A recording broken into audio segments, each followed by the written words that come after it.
नमस्कार, जय हिंद दोस्तों। मैं अविनाश कुमार सिग्मा जीएस अकादमी में आपका स्वागत है। आज हम नोबेल प्राइज़ के बारे में चर्चा करेंगे कि नोबेल पुरस्कार की शुरुआत कब से होती है, नोबेल पुरस्कार किनके नाम से दिया जाता है, नोबेल पुरस्कार कब वितरण किया जाता है, नोबेल पुरस्कार कौन से क्षेत्र में दिया जाता है ना, कितनी रकम मिलती है, ये सारी बात पे हम चर्चा करेंगे। कितने लोगों को एक साथ नोबेल प्राइज़ दिया जा सकता है ना, ये सारी बात पे हम लोग एक एक करके डिटेल में चर्चा करेंगे। तो वीडियो में शुरू से लेकर अंत तक आप बने रहिए और मेरे साथ देखिए। नोबेल प्राइज़ के बारे में आपको डिटेल जानकारी हम इस वीडियो में देंगे, ठीक है। अगर पसंद आए तो लाइक बटन जरूर दबाइएगा, ठीक है।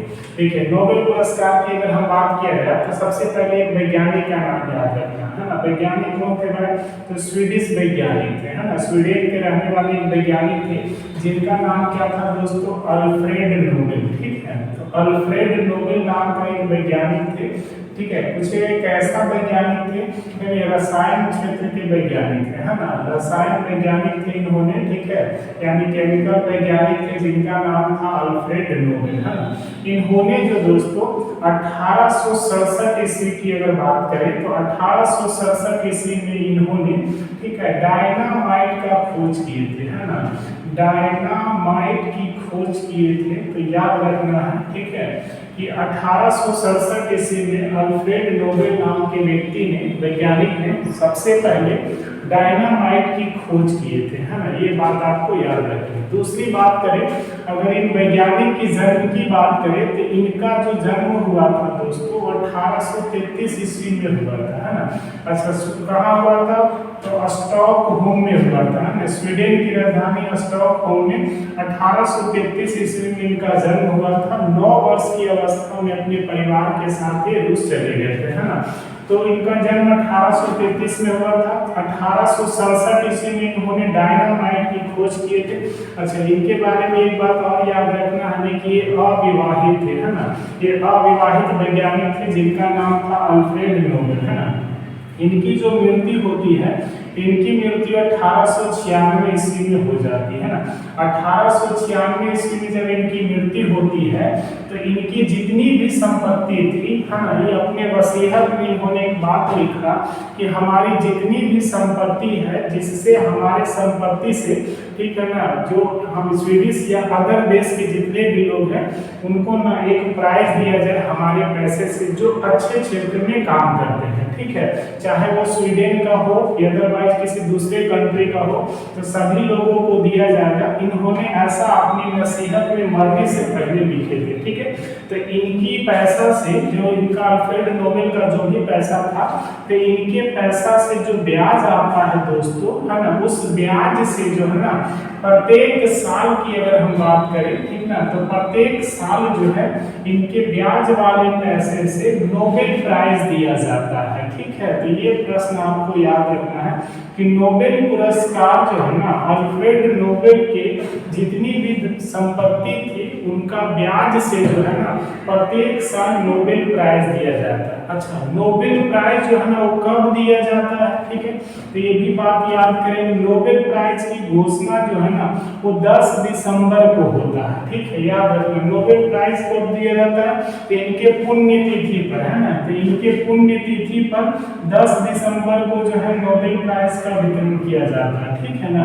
आगे बात करेंगे कितने क्षेत्र में दिया जाता है, तो नोबेल प्राइज जो है ना ये 6 क्षेत्र में दिए जाते हैं, ठीक है। 6 क्षेत्र कौन कौन सा है? तो अगर हम बात करें तो एक क्षेत्र है जिसका नाम है साहित्य, ठीक है ना। एक क्षेत्र है जिसका नाम है भौतिकी, है ना। तो साहित्य के क्षेत्र में, भौतिकी के क्षेत्र में, ठीक है। उसके बाद बात करें रसायन के क्षेत्र में, है ना। उसके बाद बात करें तो चिकित्सा के क्षेत्र में, है ना, चिकित्सा के क्षेत्र में। फिर अगर बात करें तो शांति के क्षेत्र में, है ना, किसके? शांति के क्षेत्र में। और एक लास्ट है जिसका नाम क्या है? अर्थशास्त्र, है ना। तो 6 क्षेत्रों में नोबेल प्राइज दिया जाता है। साहित्य हो, ठीक है, साहित्य के क्षेत्र में हो गया, भौतिकी के क्षेत्र में हो गया, रसायन के क्षेत्र में हो गया, चिकित्सा, शांति और अर्थशास्त्र के क्षेत्र में जो है नोबेल प्राइज दिया जाता है, ठीक है। अच्छा, कहते हैं नोबेल प्राइज की शुरुआत कब से हुई थी, है ना। तो कहेंगे ना इस पुरस्कार की शुरुआत जो है ना ये 1901 ईस्वी से होती है, ठीक है।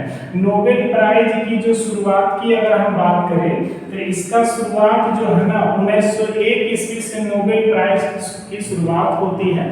ठीक है, 1896 में इनकी मृत्यु के बाद है ना 1901 ईस्वी में जो है नोबेल प्राइज की शुरुआत होती है। और नोबेल प्राइज की जब शुरुआत होती है उस समय 5 क्षेत्रों में दिया जाता है। कौन सा एक क्षेत्र को छोड़कर, ये कहते हैं अर्थशास्त्र को छोड़कर ये 5 क्षेत्रों में नोबेल प्राइज दी जाती थी। लेकिन अगर हम बात करें कि ये 6 क्षेत्र कब से जुड़ा था तो यहाँ पे हम आपको लिखते हैं, तो यहाँ पे बताते हैं हम आपको। ठीक है, 1967 ईस्वी में, ठीक है 1967 ईस्वी में जो है ना स्वीडिश बैंक जो है, ठीक है 1967 ईस्वी में स्वीडिश जो बैंक है अपनी 300वीं वर्षगांठ मनाया था, है ना।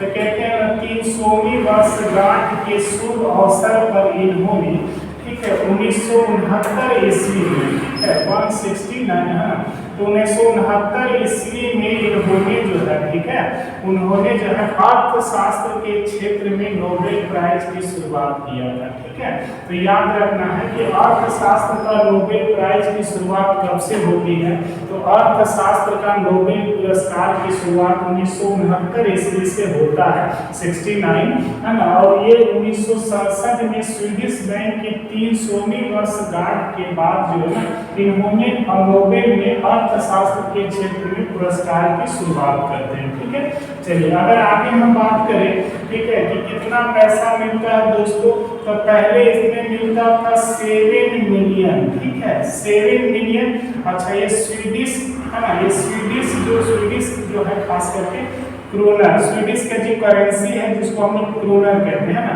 तो 7 मिलियन स्वीडिश क्रोनर मिलता था। लेकिन अभी वर्तमान समय की अगर बात हम करें, है ना, तो वर्तमान समय में इसका कितना कर दिया गया, 10 मिलियन, है ना। वर्तमान में कितना कर दिया गया, 10 मिलियन स्वीडिश क्रोनर जो है नोबेल प्राइज विजेता को दिया जाता है। ठीक है ना। चलिए अगर बात करें कि अगर नोबेल प्राइज जो है ना अधिकतम कितने व्यक्ति को मिल सकता है, ठीक है, तो कहते हैं एक साथ अधिकतम जो है ना 3 व्यक्ति को नोबेल पुरस्कार दिया जा सकता है ना।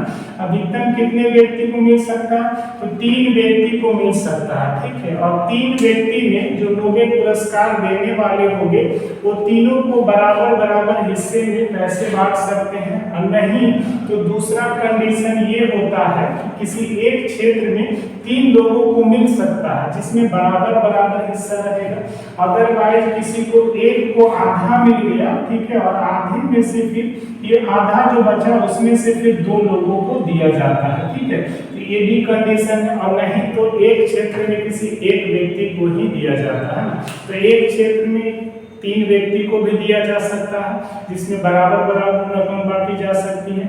नहीं तो एक को आधा और आधा में से 2 को मिल सकता है, और नहीं तो एक को सिंगल भी मिल सकता है। ठीक है, ये भी याद रखना है। ठीक है, कि अधिकतम 3 व्यक्ति को मिलता है, एक क्षेत्र में मिल सकता है, 2 या 3 या 1 को मिल सकता है। ठीक है, अच्छा 2 को भी मिल सकता है, 3 को भी मिल सकता है, 1 को भी मिल सकता है एक क्षेत्र में। वैसे टोटल मिलते कितने क्षेत्र में, 6 क्षेत्र में, है।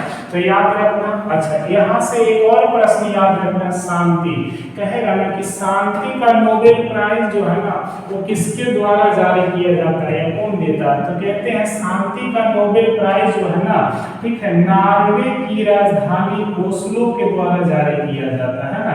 तो नॉर्वे की राजधानी ओस्लो के द्वारा जो है नोबेल का शांति प्राइज दिया जाता है ना। नॉर्वे की राजधानी ओस्लो के द्वारा नोबेल का शांति पुरस्कार जारी किया जाता है।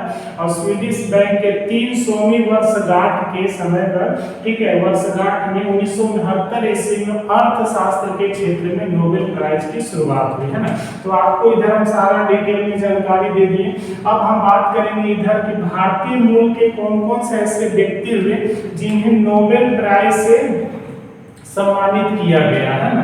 तो पहला व्यक्ति है भाई साहब जिनका नाम रविंद्रनाथ टैगोर है। ठीक है, रविंद्रनाथ टैगोर को 1913 ईस्वी में, है ना, गीतांजलि को लेकर इनको नोबेल प्राइज मिला था साहित्य के क्षेत्र में। ठीक है, अच्छा दूसरे व्यक्ति हुए जिनका नाम सीवी रमन है। सीवी रमन को 1930 ईस्वी में रमन प्रभाव के लिए जो है इनको नोबेल प्राइज दिया गया था। ये भौतिकी के क्षेत्र में, फिजिक्स के क्षेत्र में मिला है, ठीक है। तीसरे व्यक्ति को अगर हम बात करें तो हरगोविंद खुराना हुए, ठीक है। हरगोविंद खुराना को 1968 ईस्वी में कृत्रिम जीन की खोज के लिए इन्हें चिकित्सा के क्षेत्र में नोबेल प्राइज से सम्मानित किया गया, ठीक है। अगर चौथे व्यक्ति का बात करें तो मदर टेरेसा है, ठीक है। मदर टेरेसा को है ना 1979 में समाज सेवा के क्षेत्र में जो है शांति का नोबेल पुरस्कार दिया गया था, है ना। तो मदर टेरेसा के बारे में याद रखना कि शांति का नोबेल पुरस्कार मदर टेरेसा को मिला है। पांचवें व्यक्ति का अगर बात करें तो सुब्रमण्यम चंद्रशेखर है। इन्हें 1983 ईस्वी में चंद्रशेखर सीमा के लिए इनको नोबेल प्राइज से सम्मानित किया गया था, और वो कौन सा क्षेत्र में है तो भौतिकी के क्षेत्र में मिला था, ठीक है। अगर छठे व्यक्ति की बात करें तो अमर्त्य सेन है, ठीक है। अमर्त्य सेन को 1998 ईस्वी में अर्थशास्त्र के क्षेत्र में पहली बार इनको नोबेल प्राइज मिला था।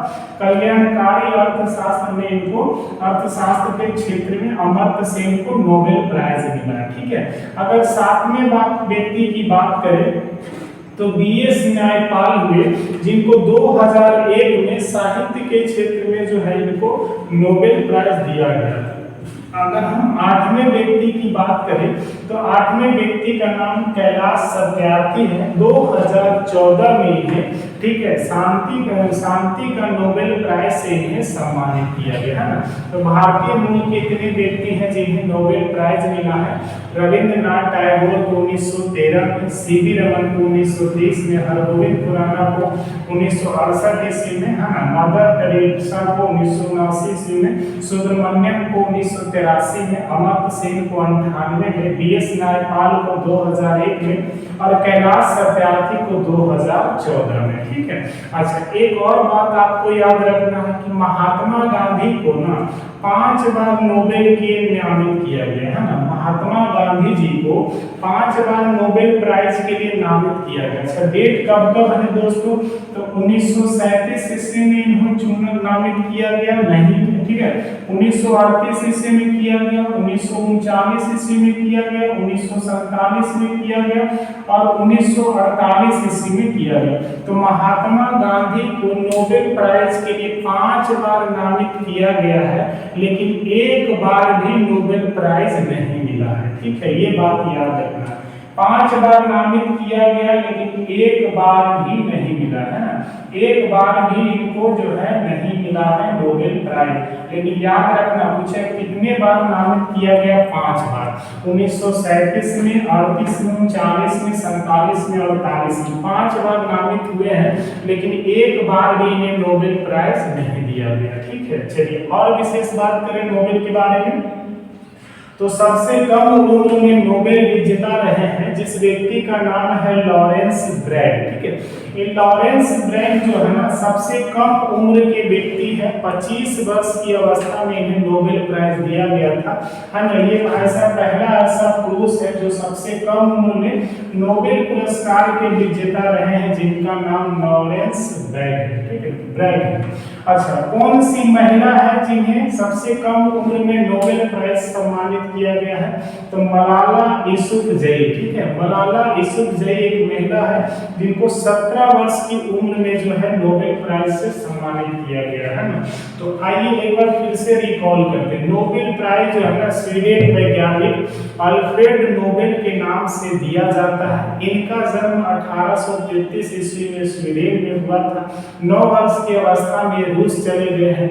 1867 ईस्वी में इन्होंने डायनामाइट की खोज करते हैं। 1896 में इनकी मृत्यु हो जाती है। इनकी मृत्यु होने से पहले इन्होंने अपने नसीहत में लिखा था कि मेरे द्वारा जितनी भी संपत्ति है उसकी संपत्ति से ना पुरस्कार दिया जाए। तो इनकी संपत्ति से जो है एक पुरस्कार दिया जाता है इन्हीं के नाम पर, जिसे नोबेल प्राइज कह सकते हैं। विश्व का सबसे बड़ा पुरस्कार बोल सकते हैं ना। तो नोबेल, इनकी जो ब्याज वाले पैसे होते हैं उस पैसे से प्रत्येक साल इनके पुण्यतिथि 10 दिसंबर को नोबेल पुरस्कार दिया जाता है ना। पहले 7 मिलियन स्वीडिश कॉर्नर दिया जाता था, लेकिन अभी 10 मिलियन स्वीडिश कॉर्नर दिया जाता है, ठीक है। अगर बात करें कि पहले इनके समय में 5 क्षेत्र में दिया जाता था, साहित्य में, भौतिकी में, चिकित्सा में, रसायन में, ठीक है, और शांति में। अर्थशास्त्र में क्षेत्र का जो पुरस्कार की शुरुआत हुई वो स्वीडिश बैंक के 300वीं वर्षगांठ के बाद जो है ना, इन्होंने अर्थशास्त्र के क्षेत्र में 1969 ईस्वी में इसकी शुरुआत करती है, 69 है ना, और 1967 ईस्वी में इसकी वर्षगांठ पूरी होती है, 69 में शुरू हो जाता है, ठीक है। ये पुरस्कार याद रखना अर्थशास्त्र के क्षेत्र में। लेकिन अगर बात करें शांति का नोबेल प्राइज किसके द्वारा दिया जाता है, तो नॉर्वे की राजधानी ओस्लो के द्वारा शांति का पुरस्कार दिया जाता है, ठीक है। तो उम्मीद करते हैं आपको ये वीडियो पसंद आया होगा, ठीक है। आज के लिए इतना ही, फिर मिलेंगे अपने नेक्स्ट वीडियो में, तब तक के लिए धन्यवाद।